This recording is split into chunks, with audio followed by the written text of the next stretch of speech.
Next, we head to Hintonburg to FG's Rock Shop. Now, you're probably familiar with the name FabGear 64. Well, Uncle Bob has rebranded, but he is the same great storyteller. And if you love classic rock and you're looking for some swag or maybe even some incredible memorabilia, Uncle Bob's the guy to see.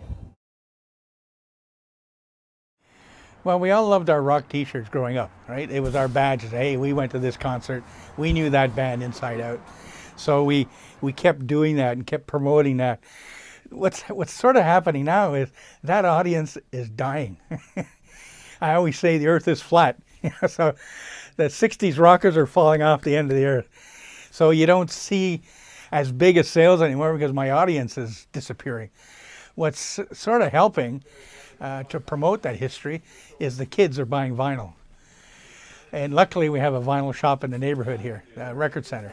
So what's happening is I've seen kids come in with their dad. And the dad saying, hey, do you have any Beatles shirts? Do you have any CBGB? Do you have any of this? I said, well, why? He said, well, because my daughter's into it.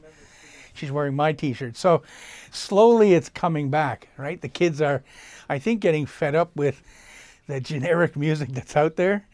And they want to click into something that, first of all, links them to their parents, something that they thoroughly enjoy now, and maybe they're passing it on to their grandkids.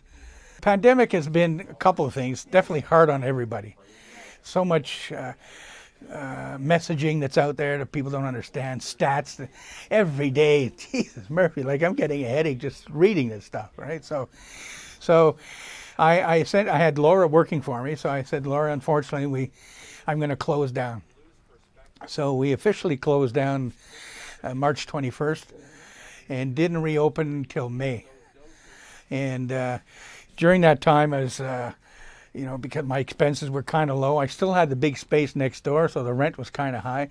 But my landlady jumped into the programs, and she offered me a rent reduction, which was almost like 75%, right? So my rent dropped from $2,700 to $500 or $600. So I think when you do that, you're not buying a lot of clothing. Your inventories are down. You've come back from a vacation, so you're not in a rush to get to work. So really, it was just trying to understand where we were going to go from there. The city of Ottawa all of a sudden said, everybody's got to wear a mask. You got to wear it on the bus. People were scrambling, okay? And I had, the store next door had really big windows, so I just flooded the window with masks. Well, that was the activity that saved the business. People were coming in buying 2, 3, 4 masks at a time at $20 a pop here.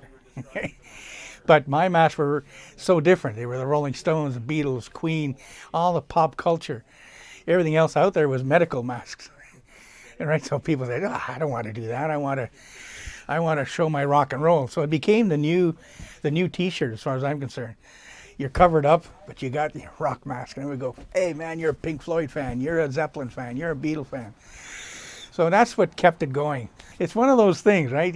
You do it long enough, you know how to shuffle, you take chances, and if it works, it works. And so I'm pretty blessed, the fact that I'm still here. But it's caused me a lot of nights of stress. And I was thinking, I said, I've had it, I'm going to retire. My customers were saying, you can't retire. What are we going to do? Because there's no mom and pop stores left doing this kind of thing. So the gals who were here, it's a curated nest, decided, you know what, we'd like a bigger space, we want your space. So I talked to my landlady, we did the switch. So what, again, that allowed me to do is reduce my costs. So I'm always reducing my operating costs. I'm not ordering as many clothing as I used to. So now, in my suppliers, I've been with them, 15 years, some of them. They've been great. They said, Bob, you don't need to order $2,000 worth of clothing. Order, a couple $100 of t-shirts here, some socks. So your monthly income or expenses were really down, and your revenues are through the roof. So, it's a win-win situation. Well, what I've done, I'm Hintonburg. I'm now at 1114A Wellington Street, which is next door to the FabGear store, which was 1112 Wellington. I was there for 7 years. And the reason I've changed names, I've rebranded the store, is because I was planning on retiring. And in December, I'm going, I'm not going to retire. But I've committed to changing what the store's about. So I came up with a new name, FabGear's Rock Shop, where legends are dressed, and essentially get that message out. I prefer if the shirt don't fit, you come in, you try another one on. People like to feel the fabrics with clothing. It's amazing. You'll come in and go, oh, I love that. Oh, can I try this? So that's the big difference. I'm not out to make a gazillion dollars. I stick the way I am, old school. I take cash, we take cards. Come on in and talk to the owner.